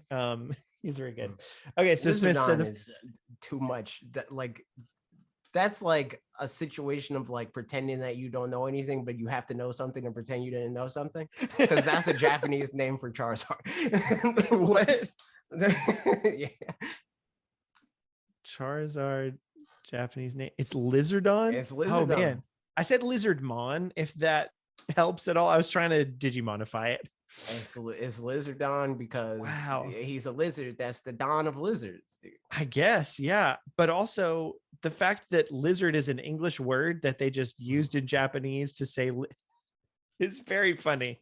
There's all types of Japanese words like that. That's like a whole thing. Like that's like a whole subsection of Japanese words that they're like Romanized words. Or whatever. Crazy. So yeah, speaking of Pokemon, ask Bob Wolf about it. He'll tell you all about it. I will. But maybe don't, because Bob, only the Japanese stuff, most of the Japanese stuff that I've heard from Bob Wolf when he sends me Japanese words to Google, they're inappropriate words. So maybe don't. I remember when we saw that there was a game at PAX that was like a learn Japanese game, and the guy who was developing it was very excited to show it, and Bob was like, cool, all right, nice. And then I think we walked away and the guy was, I don't know, it's a funny memory that sticks out in my mind, that especially like that was what solidified the whole like smaller indie devs are just hoping anybody please play my video. Yes, just so much they want anybody to play it. And then then there's the middle of the row, like if we go over to Devolver or something like that, they're like, yeah, sure, you can. Here we go ahead and try it out. And then you go over to Nintendo and it's very much the opposite of get in line. Like not trying to help you out pretty much at all, other than being pleasant and nice and stuff. But not like I've been to events where then I mean you gotta, yeah, normal people, regular people, they're like, nah, like, and even some influencers, Bob, they were not trying to work with Bob at all. But I've been to events where Nintendo's like, yo, dude, you want like special access and whatnot. Nice. But at PAX, that wasn't the case. In PAX 2020, because Golden wasn't there, Rip. Hate to see it. That's true. But yeah, so this thing, Pokemon. Dude, although fans are clear about what they want, Smith indicated that the developers have their own vision, and it's about finding that delicate balance throughout. How dare they? Overview thing. So here's the quote from Smith, who said, but there's also a vision for what the creators want to provide, and it's a matter of finding that delicate balance throughout. We have a group of creators and professionals working at the Pokemon Company that have been through a lot, seen heard a lot. They have thicker skin than many people do because they've heard it. And then he also said about the fan requests for more sophisticated Pokemon games and storylines. We hear it, and I think the creators definitely understand that there's a desire for maybe something, but we try to focus on making the core accessible to everyone. Yep. Which it's like, it's annoying that like people will have these like simultaneous beliefs that it's like, oh, they're not like making the thing that I want them to make, but everything that they make, they're trying to like leech me for money. If they want to leech you for money, that's free. That is a free way to leech you for money, is to continue to make the thing that they're making and just do whatever they want, and then also make the adult version of Pokemon. Like that's free for them to be like, we're going to make 2 versions of the adult version for Pokemon, we're going to make 2 versions of the kid version for Pokemon, and then we're going to make the Arceus equivalent. And we could make 2 of those, you know, like, but they don't do that because they're going to make what they want to make, how they're going to make it. But it would be cool to see them like incorporate more stuff to like make it more like Breath of the Wild, not Breath of the Wild in the like sense that people are like, I want an open world and I want like all that nonsense, but like in the sense that Breath of the Wild feels like a lot an E10 more like kind a of game for everybody than it does like a game that's for kids that people that are older also like. But also the thing is like, it's just not a game that feels like it has depth to the people that don't want the depth that is there, because Pokemon has a lot of depth, but it's just competitive. So it's like there's people that's like, I don't want to do competitive, and it's like they're giving you the thing that you want. It's just not how you want. So, it's definitely a difficult situation because like their fan base, and I think that there was like it was like an IGN interview or something that they were talking about this, where it's like the fan base is just too big and they want too many different things. It's not just a thing of like they're older fans and blah blah blah, because like they're catering to older fans in a lot of different ways, but they're just not catering to older fans in every way, but they're also not catering to younger fans in every way. So it's like you can't cater to everybody in every way. It's just not possible, especially when you're at the size that Pokemon is at. And when the things that people want are not consistent with what people are spending their money on. Like I'm always talking about, whereas like people are like, it's the biggest media franchise in the world and blah blah blah, but it's like yeah, but that's for the people that are buying $500 Psyducks. Like they are the ones that make it the biggest media franchise in the world, not the people that buy a game every 2 years and complain about it. Like that's a fraction of the revenue, and not even the biggest fraction. Like so and like I don't remember the part that I was going to say, but yeah, it's Pokemon, you know. Like you said, their fan base is too big. I'm trying to like bring back up the thought that I was thinking. Their fan base is just too big, and so that makes it tricky to be able to cater to everybody at the same time. And also that the people that are more vocal about it like are still a minority. So like, yes, this feedback exists, but even if like everybody said, oh, I remember the thing I was going to say too. People have the feedback itself, what it is changes every 3 years roughly. Like not fully, but at least enough that like if they tried to target specifically that feedback, like it would likely be out of date by the time, you know, again, going back to your videos from like 2016, where you're like, they shouldn't have you know, turn-based battles anymore. Like at least maybe not turn-based battles, but just not what they have now, change the battle system somehow. And people were like, yeah, you can't do that. And people being mad about having Pokemon in the overworld and stuff like that. Like how could you ever shiny hunt without Pokemon in the overworld? So like, you know, if they listen just to fan feedback, then like at the time they started developing whatever game was getting that feedback in 2016, honestly, by the time like Sword and Shield wouldn't have happened even as it was, you know, like there's Pokemon in the overworld and Sword and Shield. Let's Go wouldn't have happened the way it was, you know? So like it's good that they're not fully listening to feedback, but that they're also hearing it. Like, I think for me, it's one of those things where like, I don't necessarily a lot of times care if somebody agrees with what I say, as long as they understand what I said, you know? And that they're like, okay, no, I totally get that. I think about it this way though, which is different. And I'm like, all right, Mhm. cool. That's fine. But as long as they're not just completely misconstruing or just not listening to the thing I said in the first place, that's just frustrating. If I'm like Yeah. trying to explain it and they, aren't hearing me out.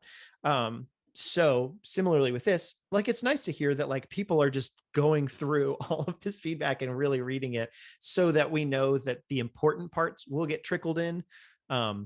And like, I think I'm just too trusting of certain kinds of things sometimes where like, I wouldn't say I'm like particularly trusting of the government but I'm trusting that the government's not going to like just completely, upend something, whatever. It's not going to turn to anarchy I don't trust overnight. that.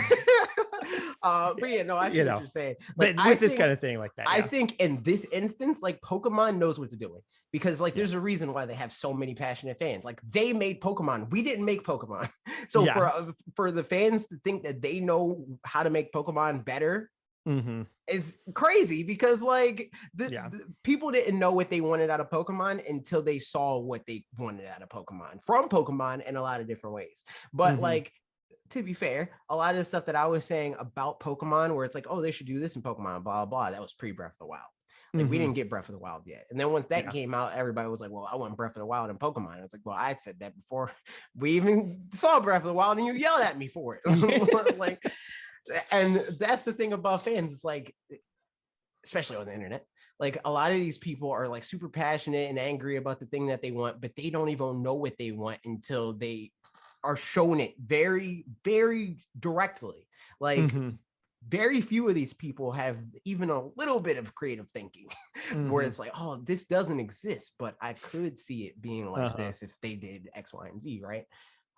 So it's like hard to even take feedback from them because you don't even know it's possible. Like I could just do the by the book thing that you're asking me to do, or I can try to go outside that box and give you something that you would like even more than that.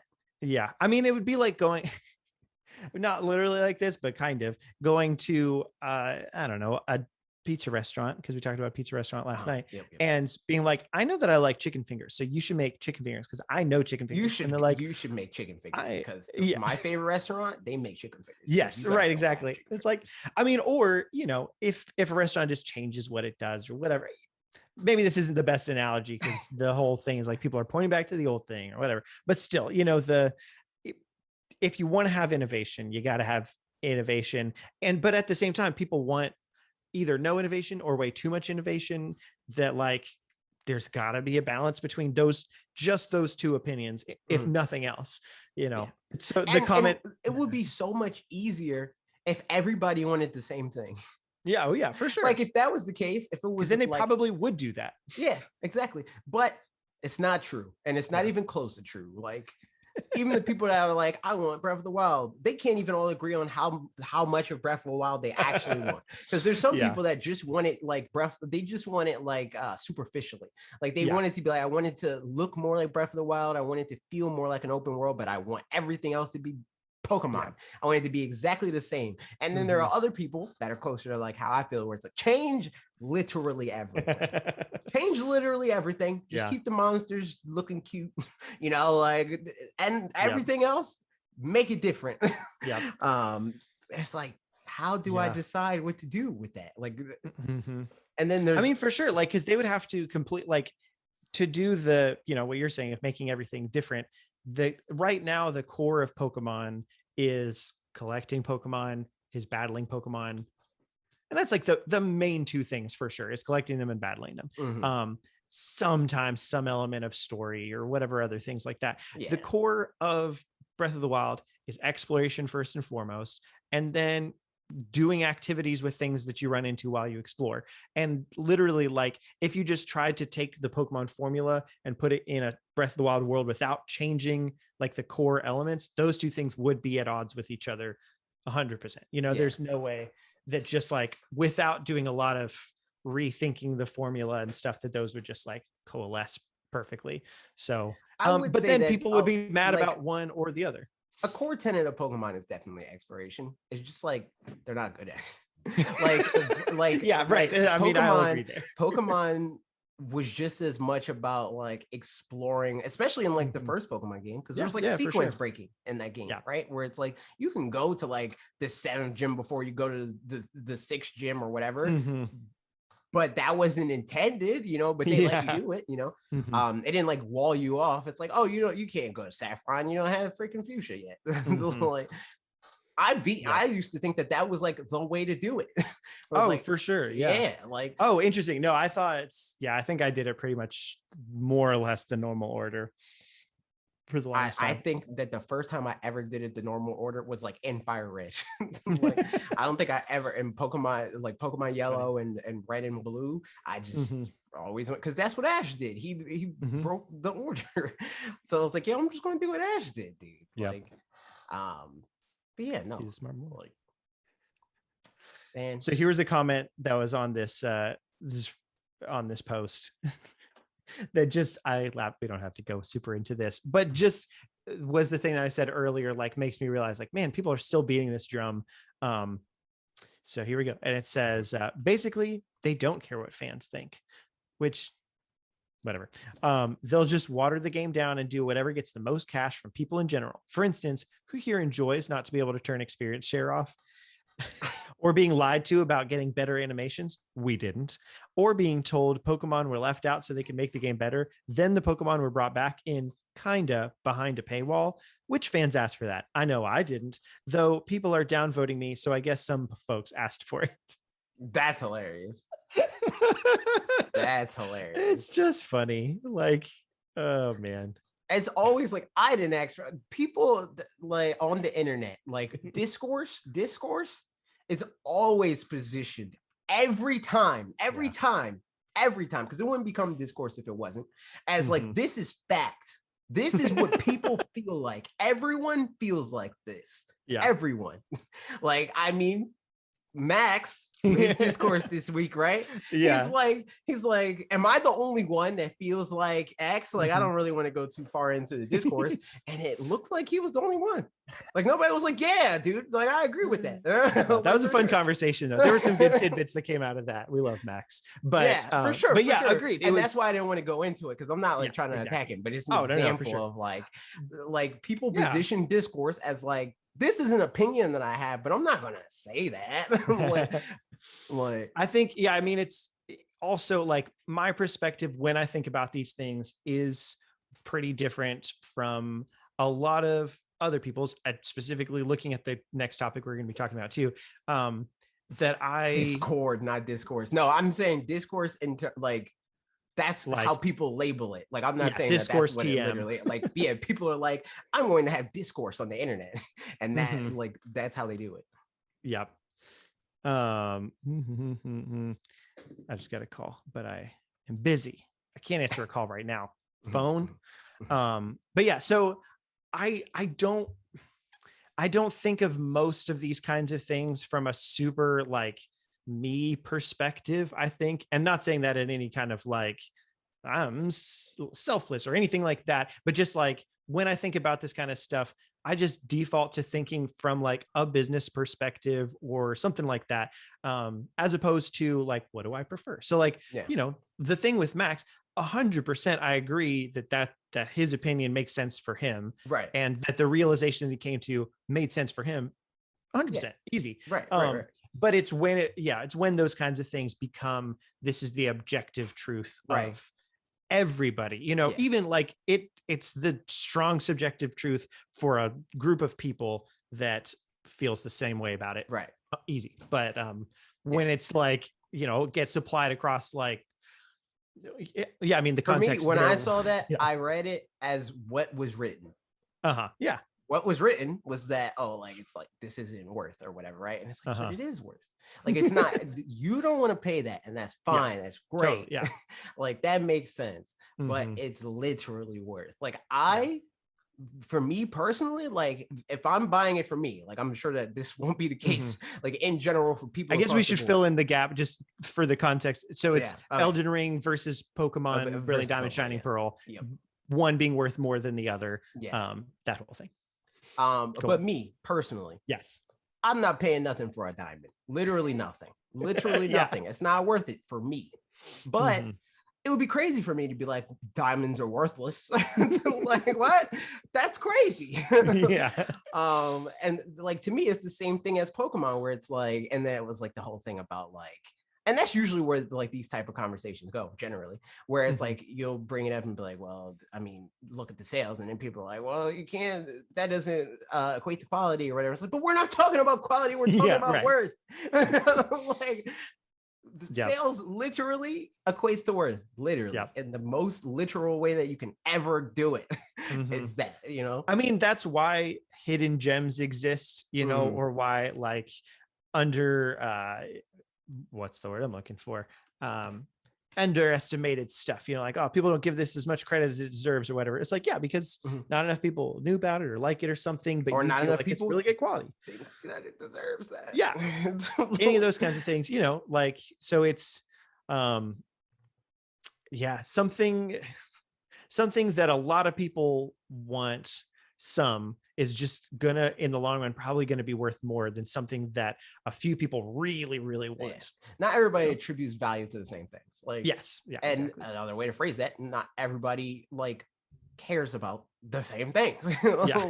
Like Elden Ring or whatever, or Pokemon. Let's like just keeping it specific to Pokemon, like what the graphics look like or the animations and stuff like that. Obviously, that does not matter to the bulk of the people that buy Pokemon games. That's just a fact, because like if it wasn't, Pokemon Sword and Shield wouldn't have been the best-selling Pokemon game in the last like 2 decades or whatever. Like, that's again just a fact. And even if we go back in time and we look at the best-selling Pokemon games, back in time, 2 of the best-selling Pokemon games are 2 of the worst-looking Pokemon games objectively. Like, so like, I mean, and even contemporarily, you know, like there were way better games, better looking games than Pokemon Gen 1 when Pokemon Gen 1 came out. Yeah, that's what I'm saying. Like, that's what I mean. Like, I don't even just mean like in terms of like this one's pixel art and this one's not. I mean like, this is a game that's on the same platform that looks better than this video game. Yeah. That said, I feel like Gen 2 still looks pretty good for its contemporaries, but Gen 1 is what it is. I love it. Gen but 1 it is looks the best-selling one. Like, yeah, there you go. It's just, that doesn't matter to the bulk of the world. Like, and like the graphics conversation is like another thing. Like, I think that the bulk of the people that buy video games don't care about graphics, and the only thing that even moved that needle a little bit was PlayStation 4. And I would say for the most part, it didn't even move that needle because of graphics. The graphics were a bonus. It was like, oh, this is the cheaper thing and it's more powerful. Bet I'm buying that one. You know, like, you know, discourse. That's what happens when people disagree with something, and then other people disagree with those people. But now you can't disagree with a YouTube video publicly. They're taking away the dislike button count, taking it away, thingies and stuff. So I've a mixed mind about this. There are certain contexts where I feel like it is just objectively useful, like tutorials kinds of things. Just like there's tons of times where I'm like, how do you do something? And then I'll go to a video and it's like 50% dislikes. I was like, I'm just not going to watch this video. So that it was worthwhile and like should have some way of showing that well. I'm personally, for the broader purposes of it, I'm fine with it. If I'm being honest, you know, like I don't know. I could see it going a lot of different ways.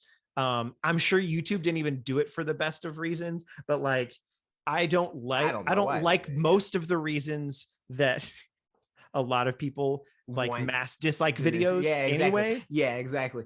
I think that there's a solution to this that doesn't have to be the one that they came to, and it could like solve everything. That's not even that hard. Like everybody's like go-to like the rebuttal for like, and I think it's the only one that I've heard get brought up that was like actually a good one, is the tutorial thing, right? Yeah. You know what's the easy solution to that? If a video is deemed a tutorial, make it impossible to turn the dislikes off. Yeah. There you go. Yeah. Problem solved. But also, the thing is like, most of the people that are like talking about this also bring up the fact that it's like, oh, you're just doing this because people dislike YouTube Rewind. And if you're mad that that's why they're turning it off, that's proof to me that you're using the dislikes for the wrong reason. Yeah. Like, because how people ended up using dislikes and the purpose of dislikes are two different things. Right. And even like MKBHD, he made a video talking about like how people use dislikes, and a lot of times it's like, oh, they use it because they disagree with the video and blah blah. And it's like, yeah, well, you right there prove that that's not what it's for. It's not to be like, oh, I don't like that this person said this thing that I disagree with in the video that they made on their channel, right? Like, is the video bad? Is the video misleading? Did they like, is something objectively wrong with the video? That's what the dislike button is for. But it's like, oh, they said that freaking they gave Pokemon Alpha Sapphire a 7.8 or whatever. Dislike, like, that's stupid. Ultimately, like what that should mean is, I don't like it when you make videos about Pokemon, you know, like in terms of like the real, I don't like that you make videos about Pokemon. This video is poorly edited. This video isn't actually doesn't serve about me Pokemon. Well. You know, like, right? Exactly.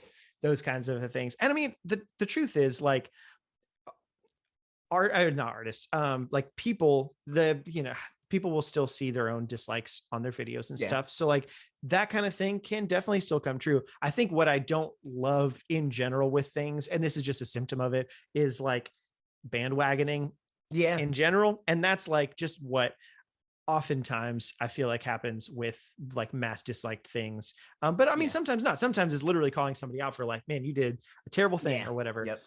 So it's a tricky thing. But if you're like, calling them out, like, what does it matter if it's public or not?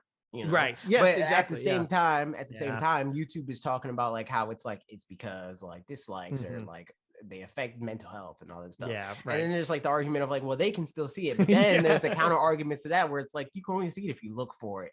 You know, like, so I don't know. I think that really the narrow view is, I think in the context of our world and stuff, I'm fine with it. I'm thankful for it. Dislikes don't matter because more often than not, even the videos that were like, man, this is really good. Like, I remember what video? It was like the freaking ripoff, the Switch Online video or whatever. You're like, man, like people really don't like this video. I'm like, damn, like this 80%. Video probably has like 90, like fucking gotta bleep that out. We were so long, dude. Like this video probably has like 400 dislikes. Like, it's insanity. And it was like 80% like ratio. I'm like, I mean, that's higher than usual, but like, it's not bad. Like, it's still a positive like ratio. And that's because like on the whole, like we don't get a whole lot of dislikes, but I do think that it's not good that people can weaponize dislikes in that way, even if, which I mean, according to YouTube and according to all the data that I've seen, dislikes don't do to videos what people think they do to videos. In fact, in these like campaigns where people like the new Call of Duty got announced and I hate it, like that just drives the views up because you're just driving traffic to the video. So it's like, man, I think that the actual solution to this is to not allow people to engage with videos that they have not seen a certain percentage of. Like, even if that percentage is, you need to have watched 10% of this video to engage with this video, that would be great. But they're not going to do that because then it drives down engagement on videos as a whole, because like less people would be able to comment because not a lot of people are going to watch the video to be able to comment, you know? So it's it's true. Yeah. Like Trev said, YouTube sees engagement as engagement. They just do. That's true. Yep. So I don't know. I mean, with all these things, it's something that will have changed. And then eventually people are just going to be like, remember when you could see those, you know? And like, it's like the star system where it's like, oh, I can't believe they're doing likes and dislikes instead of giving stars. And then it's like, nobody ever thinks barely remembered that there even were stars at some point, you know? Like, and that's it for the news. That last one was barely even Nintendo news, but you know, it's relevant in some ways. True. The Switch Online video. That was like a lot of the, like if I saw any Nintendo related person. Oh yes. Like that's what, like that how they were, start like setting up the conversation. Where it's like, we can't dislike Nintendo Switch Online video anymore. Yep. It's like, yeah, That's like, I mean, you still can, but the thing is, could, then yeah. it's honestly, it's more honest, because there is a degree for sure to which if I see a video and then I see, like, just knowing nothing about it, and then I see the like to dislike ratio and it's you way walk in disliked, I'm assuming that like, the video's bad. I'm like, what's going on Yeah, here? what's And then wrong you with look this up the video? controversy, and it's really easy to get swept up in controversy. You know what I mean? Like, if you don't know anything about the things and don't already have like pre-established concepts or whatever about that topic, it's easy to be like a friend of Mitch's that pretty much, especially it was like early 2019 or something, all of the like major Nintendo controversy things, like he was so mad that Waluigi wasn't in Smash, and so mad that like all of the, and Paper Mario was okay, so I guess it was 2020, the Paper Mario was what it was, he was, you know, fierce. I was like, man, I feel like either you're just, you know, listening to the people that have just those opinions, or just aren't probably taking a whole bunch of different stuff in, and that's, you know, fine or whatever. But those are just really easy popular opinions to have that are just the controversy of the day. So not having that be like front and center can kind of sometimes be helpful. And honestly, like thinking specifically for Switch Online, imagining somebody who doesn't know anything about it sees the trailer for Switch Online, like, oh, that's cool. And they normally would be like, because people are sometimes fine with it, like, oh, it's $50 for that a year. All right, cool. Whatever. It's only 30 more than, or they're like $50. I'm not buying it. yeah, and then, yeah, exactly. Very fine. But it's as soon as they see the massive dislike ratio and they're like, $50. Oh yeah, that is, you know, like, that's the annoying part about also, it. it's like, I think, and this is coming from somebody that has been creating content on this website for years at this point, right? I only think to engage with a video when I know it's like a creator, you know, where it's like, oh, this is a person that I can help, you know, but it's like, I'm not like watching a Nintendo video and be like, I'm going to comment on this, or I'm going to click the like button. You know, I was like, I watch the direct and I go on about my day. Right. But what another thing that I was going to say about the like, people making up their minds before they watch the thing based off of the like and dislike ratio thing. It reminds me of when my oldest niece, when she was like a toddler, whenever she would like trip or something like that, it's like, okay, we have to wait for her reaction to gauge what our reaction needs to be. Because if we overreact, she will overreact. We're already getting to that point with Ezra. I mean, we're not getting there, but we're getting to the point where we're starting to have to be conscious of it. And like, if she falls, being like, oh, so silly or whatever, you know, because 100%, it's like reactionary to the authority figure at that point, which the authority figure in this case is, she could, like, Ezra could be sitting there being like, this didn't hurt me at all. But like, they're freaking out, so I should be like, they're the adults. They've been here, so I need to be crying because they're scared. Like, so it's like, yeah, man, like, it's true.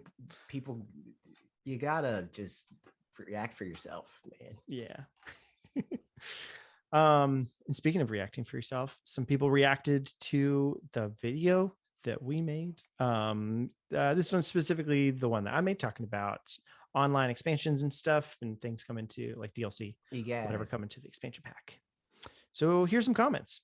Tashinga Toko said, I just want more Animal Crossing DLC, to be honest. I'd give up all of my 50 plus Switch collection for more Animal Crossing nonsense. Man. Gasp. How dare you? Imagine some fervor there. Yeah, I'm here for it. I mean, you know, I want more Animal Crossing DLC. I'd be down for that. I would be down. Like, I would give Nintendo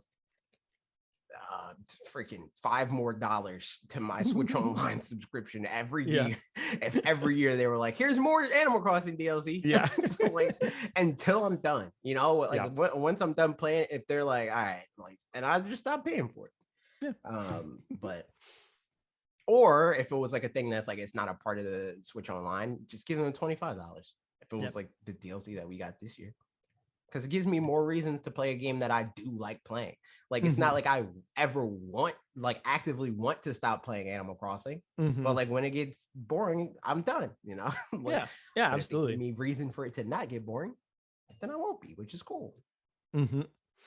Yeah, I always wonder how long it's going to be until the next one with these games that like Smash or whatever. The fact that there's DLC, does that fill in the gaps between the game and its sequel, or does it push the sequel out further? I think with Smash, we know that it pushes the sequel out further for sure. And I mean, I I'd wouldn't say guess that. I wouldn't say that. You don't think so? Because like with Smash 4, like they were working on DLC and Ultimate at the same time. And like it was like, even back then, it was kind of obvious. Like Bayonetta, she's an Ultimate character. She's a Smash Bros. Ultimate character. She's not a Smash 4 character. And that's why she was broken. Because it was like, oh no, this character can just throw out aerials for free. And that's like, that's Ultimate's like meta, is that it's like, oh, aerials are free because they have low end lag. So I can just throw out this aerial and it protects me with a hitbox. And if you come at me, I'm just going to throw out another one and it's fine. Bayonetta, that was her whole game plan. It was like, I'm going to throw as many hitboxes as I possibly can. That's less so a thing with Sora. Like Sora doesn't really feel like oh, this is a different type of character. Like this character doesn't belong in this video game. So it might mean that for the next Smash Brothers game after Ultimate, but definitely with like previous Smash games, they didn't really like DLC didn't really matter in that way. I mean, I can imagine for Smash Ultimate, there's also an element of like Smash 4 was on the Wii U. And so they were like, we need to get Smash Ultimate going as soon as we possibly, something for the Switch as soon as we can. But I could see even like discounting like what Sakurai said. Also, I don't know why the thing that was coming to my head with Miyamoto, but the stuff that Sakurai was saying about like, I don't want to make this game anymore. Blah, blah, blah, like, he says it all the time. And like I could equally see Nintendo seeing that Ultimate is the best selling fighting game, let alone Smash game. That they're like, all right, dude, get to work on the next one. Right. And that just being the thing, but we'll see. We'll see. Cool to the video said, I think adding DLC for Breath of the Wild or Pokemon would make Nintendo look at the service and go, there's too much value here, and then maybe stop. I'm thinking a more reasonable DLC would be Mario Party /tennis/golf. And that's just assuming they do add more. They already confirmed more N64 games as marketing, so I don't know why they'd keep the DLC additions a secret. It would pull more people, I think. Maybe they're still on the fence about it, so they don't want to promise anything. I don't know. I'll keep assuming that's it for DLC until they announce otherwise. Hope this comment ages like milk. LOL. I think that Breath of the Wild is like possible. I think Pokemon is not. Because again, like we talk about all the time, like Pokemon is like their own thing. And maybe if Pokemon company is feeling particularly gracious, they're like, all right, cool, fine, we'll give you Pokemon, we'll throw you a bone. But I highly doubt. Breath of the Wild, I think that's possible. I could see that if they do DLC for Breath of the Wild, the Legend of Zelda, the sequel to the Legend of Zelda Breath of the Wild, I can see DLC being added to that for that. But I could see the argument being made as like this has too much value because like they do have to like walk that line for their own interests, because they could always want to increase the price. Like if you look at pretty much every successful subscription service, they're made with the goal to continue to increase the price.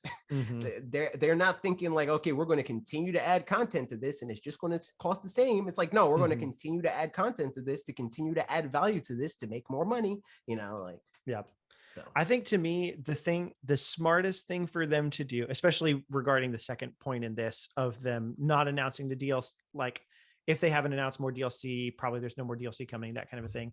I could see that on one hand. However, I think the smartest thing to do if you're announcing a new service that you're going to trickle stuff out for is to announce as little as possible that you think the most people are going to be okay with the price for as little as possible. So like if they had only announced the 9 N64 games if they announced, Happy Home Paradise, Sega Genesis games, and the 9 N64 games, and even just didn't include the next N64 games, that makes like just a huge difference of those games and like, oh, Banjo-Kazooie, oh, Majora's Mask, whatever. But then also the implications of like more things are coming. Like that's a small thing that whether those games would come out whether we knew about them or not, kind of a thing. Right. But knowing about them makes, there was still controversy. People are still going to be mad. But in large part, people still probably bought the service from the sounds of it.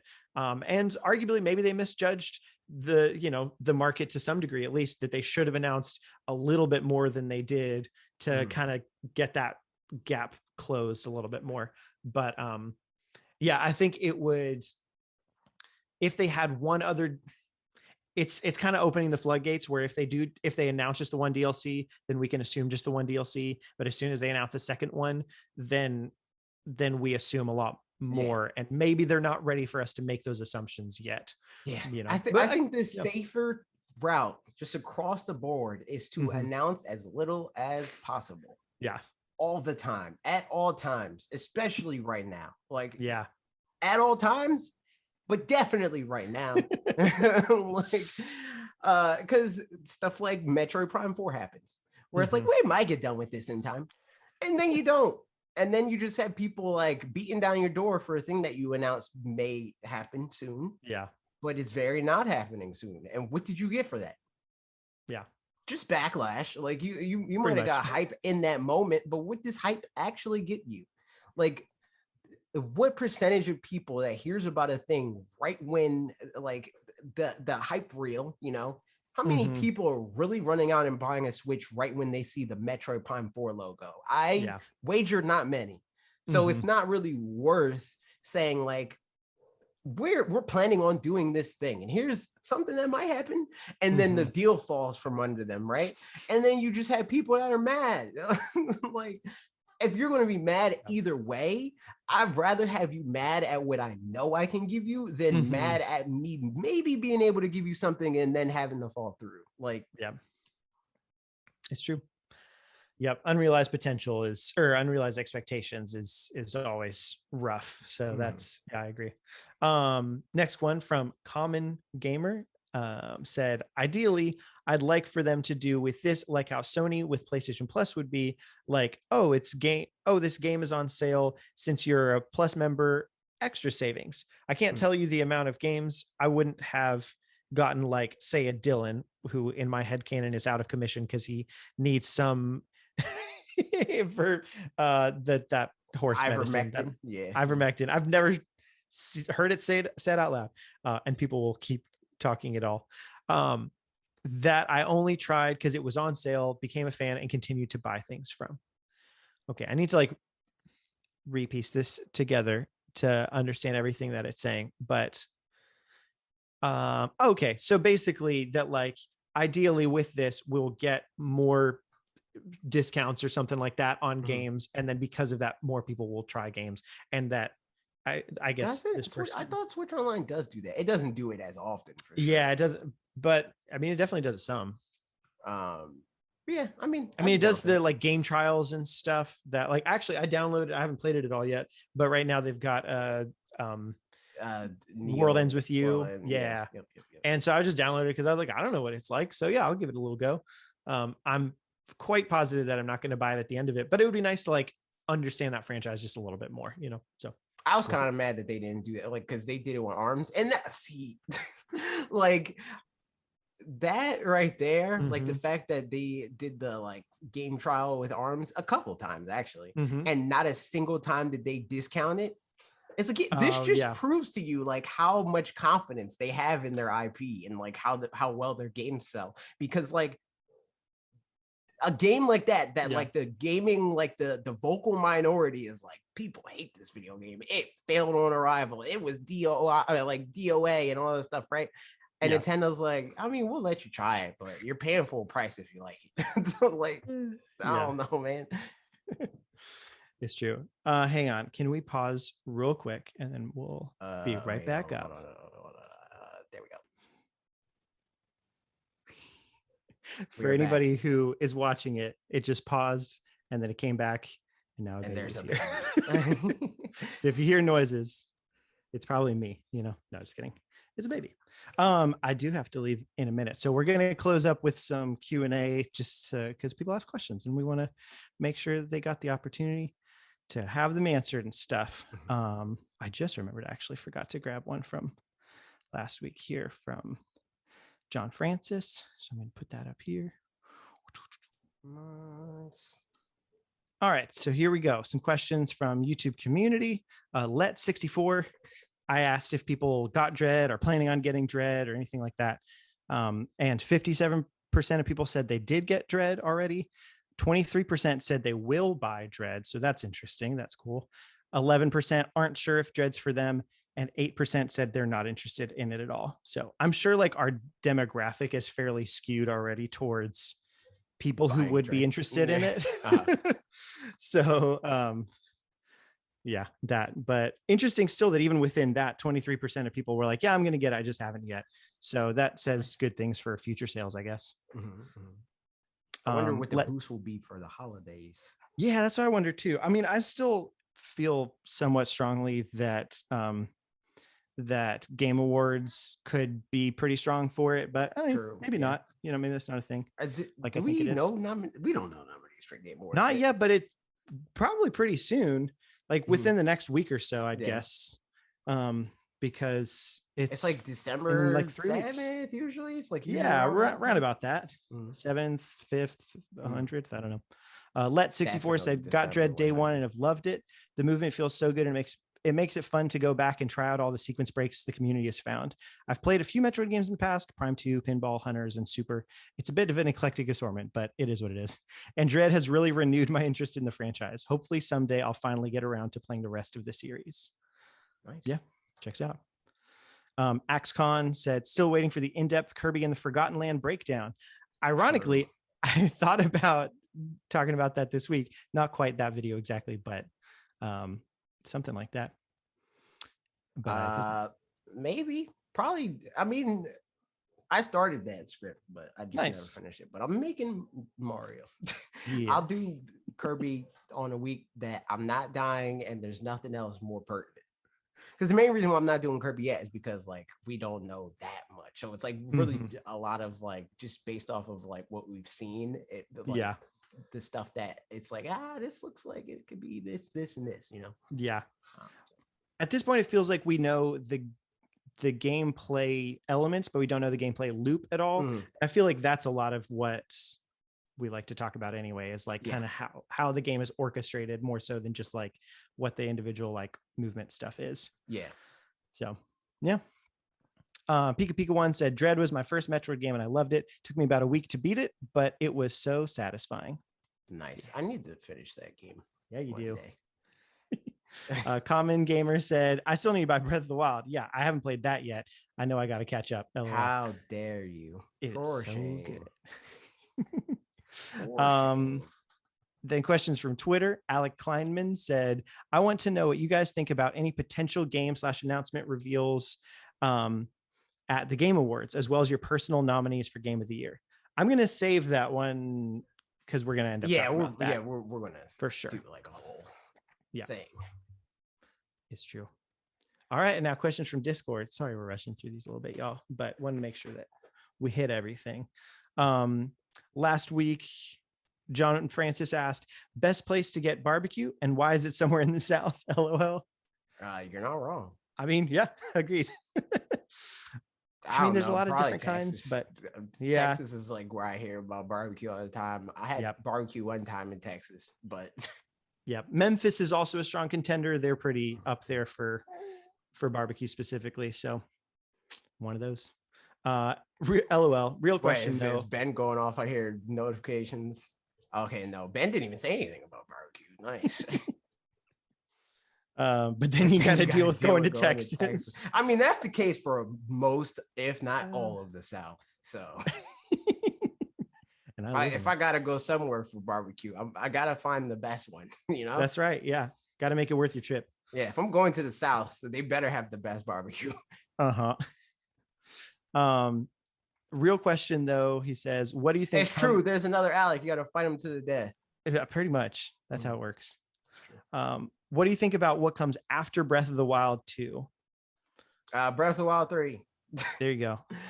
I don't know. That's a good question. I would want more time, I think, to answer it than I have now. But I think a long pause of that, more like remakes and like smaller kinds of things. Not that like Skyward Sword is small, but it's, you know, it's a remake, so it's smaller in some regard.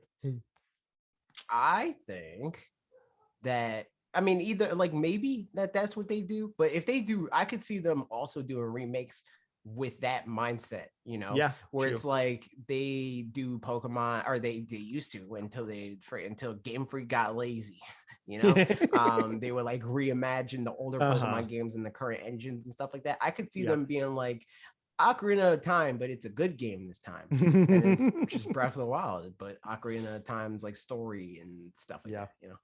I mean, I'd be down for sure. And then, okay, yeah, and then he clarifies the question, but we already kind of answered it a little bit. So there you go. Rise Gang said, will you be getting Le Epic Shin Megami Tensei 5? Absolutely not. Well, I don't know if Parker is, but maybe at some point in the future. I very much like, I don't know. I don't feel like much of a need for getting new games right now. Like I've got certain, like I bought Eastward and haven't even started it yet. And I'd like to have played most of the games I have at least a little bit so that I can talk about them by the end of the year. So yeah. So probably not, but maybe eventually. It sounds like it's really, really good. And it would be up my alley once I do play it, but I just don't have much of the time for obvious reasons, such as this baby right now. True. Have her play it. There you go. Yeah. You want to catch some demons? Invite them over to your teams? She said no. Oh, or did you? Alec asked, am I just a Final Fantasy shill, or does Chocobo GP actually look good? Or is it just that we've had enough Mario Kart 8? I don't know. I haven't seen enough of that game. I saw the trailer and I was like, this looks like Mario Kart. Yep. That's enough. You know, it's like so I don't know. It could look like a good video game. I totally agreed. Like as far as the like depth and the balancing and those kinds of things that like kind of do matter, even though you don't want them to, sort of like, I don't know about that, but like just visually and like driving wise from the bits that I saw, which is the exact same thing you did. It's just the trailer from the direct. I was like, man, this actually looks surprisingly good as well. So if you're into Final Fantasy, especially, I can see that being a thing, which I guess maybe you are, Alec. I don't know. That, you know, today I found out that Alec bakes. Today I guess I also figured out that he likes Final Fantasy. I guess you learn something new every day. Who would have known? But that does seem like it's starting to become a trend where it's like a thing that was always a thing is companies copying other companies and being like, oh, Mario Kart, that's a game that's great. We should make one of those, but it's gonna suck. It seems like companies are starting to be like, but what if we made our clones good video games? Yeah. So within Smash clones and those kinds of things. And yeah, so I feel you. I could see it. And lastly, Sardi asked, PS5 and Xbox 1 year. How much does AJ love his PS5? I think I turned it on 2 times since the last time I mentioned my PlayStation 5, one of which was an accident. Yeah, there you go. Yeah, I mean, people are enjoying it, I guess, but which is great, you know. But yeah, for sure, there's the chip shortage is palpable, like for that and other things. But yeah, it's crazy. And with that, that's all the questions, and we got to go. So thanks everybody for listening. Here, I'll let you close up shop. Go for it. Like, comment, subscribe, tell your friends, rate the podcast. Thanks for listening. Here's a word from Ezra. Orange or green? Say some words. She wants to say something. Oh, she's just eating instead. She forgot. She's just breathing into the microphone. All right. Get off of the. All right, that's it. Bye, everybody. Bye.